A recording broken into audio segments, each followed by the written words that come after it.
नमस्कार बच्चों, मैं हिंदी अध्यापिका बबीता गुप्ता। आज हम पढ़ेंगे क्षितिज भाग 2 का पाठ बाल गोविंद भगत। इस पाठ को लिखा है रामवृक्ष बेनीपुरी। इस पाठ में बाल गोविंद के व्यक्तित्व को बहुत ही मार्मिक ढंग से प्रस्तुत किया गया है। बाल गोविंद भगत एक मझोले कट के गोरे चिट्टे आदमी थे। वो बहुत कम कपड़े पहनते थे। वो सिर पर सिर्फ एक कबीरपंथी टोपी लगाते थे, गले में एक तुलसी की बेडोल माला पहनते थे, जटा जूट रखते थे और जब ठंड आती थी तो ठंड में सिर्फ एक काली कमली ओढ़ लेते थे। वो बिना पूछे किसी के खेत में जो है वो कभी कुछ उठाते नहीं थे। वो खेती बाड़ी करते थे। खेती बाड़ी करके जो उनके खेत से निकलता था उसको वो पहले कबीर के मठ में चढ़ाते थे।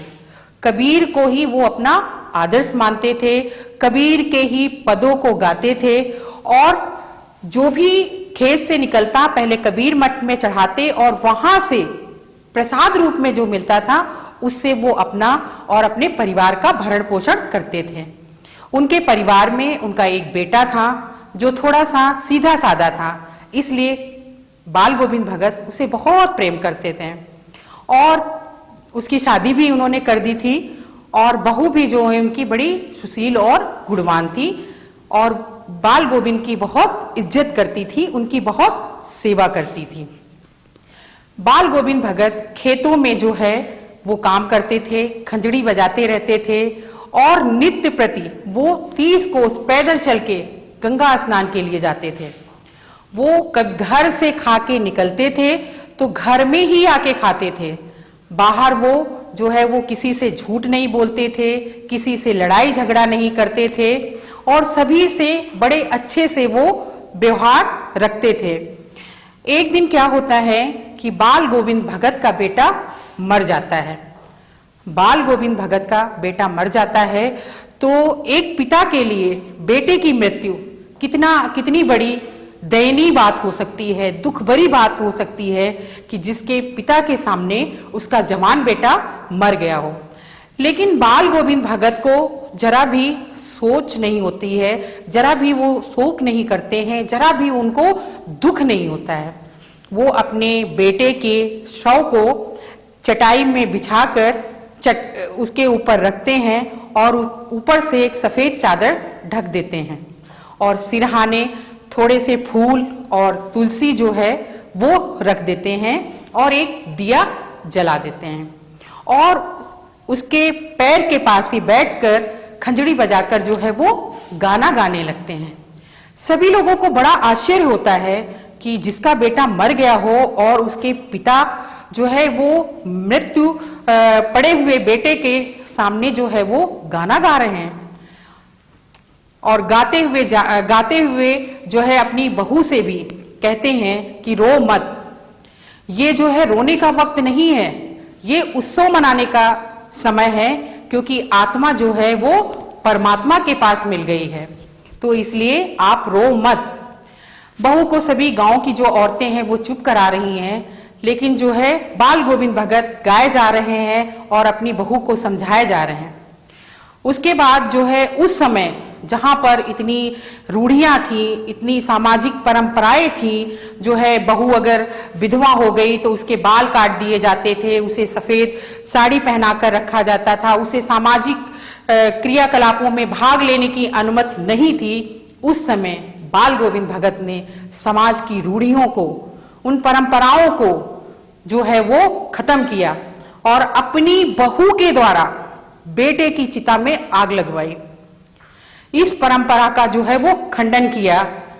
उसके बाद जब उसके मायके वाले लोग आते हैं तो उसको बोलते हैं कि बहू आप अपने घर चले जाओ, अब यहाँ पर आपका पति तो रहा नहीं तो आप अब अपने घर चले जाओ और दूसरा विवाह कर लो।